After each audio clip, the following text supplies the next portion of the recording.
we're going to go with the Valvoline ULV with friction modifier versus the Motorcraft, which is Ford's recommended fluid that's ULV. Ford also recommends changing the transmission fluid every 150,000 miles. Too many Ford techs and YouTubers I'm seeing recommend doing it at around 30,000 miles, and it looks like we're going to find out why. This is my replacement transmission, replaced at 59,000 miles. First one grenaded. You can watch that video, 10R80, the saga, 10R80 failure. That transfer pump is basically a siphon, $9 to $11, 3/4 wrench in a bucket. You'll see what I'm using the bucket for. This is all you need. I also set the new quarts in the bucket so that they don't fall all over the place and tip over as I'm filling. Passenger side, find the transmission, 3/4 dipstick right there that I'm pointing to that you unscrew to drain and fill.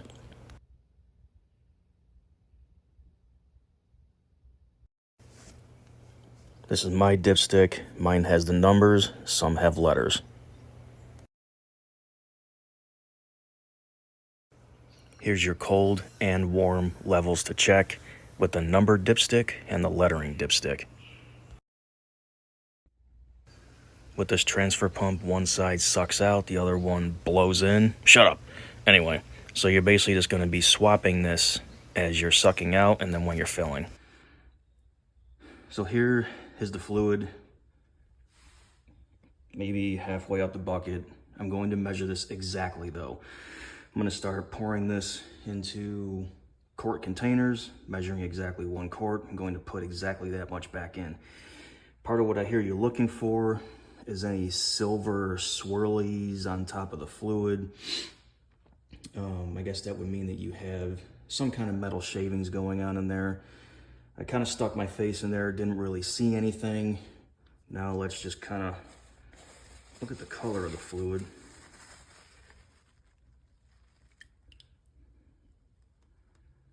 All right, so I'm gonna say it's not good, it's not optimal. Jeez. So this is with 27,000 miles on it.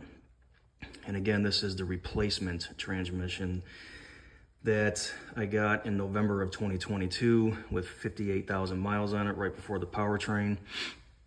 So I'm gonna go ahead and agree with a lot of the other YouTubers I see out there that say change this at around 30,000 miles. Yeah, look at that. So the first suck out was 3 3/4 quarts. That's exactly what I just pumped back in. And now what you're supposed to do is start it, run it through all the gears, and then suck out a few more quarts. I'm assuming 4, fill back in 4 more quarts, start the truck, go through all the gears. Do that until you've gone through all 12 quarts. Let's start her up. Pouring one over the pan, just looking for any swirls. I don't see any, you know, the metal shaving swirls. Driving it from cold, I went through the neighborhood, and usually that first shift from 1 to 2, there's a little bit of a bump, and then sometimes from 3 to 4, there's a little bit of a bump. It's not doing it anymore. It actually seems very smooth.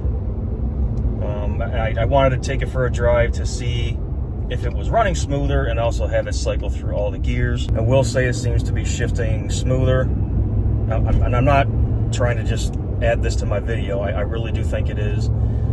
There's no more of a slight bump at all. I always get nervous when I do these things. I was off by ever so slight amount. I needed a 1/4 of a quart left to bring it up to just the bottom of the dipstick. So if you all want to try this, I'll post a video again later on any updates on how it's running, and I'll let you all know. But so far so good, and we're at 163 degrees. Just gonna keep cycling it and see how it drives. Thanks for watching. Semper Fi. Yeah.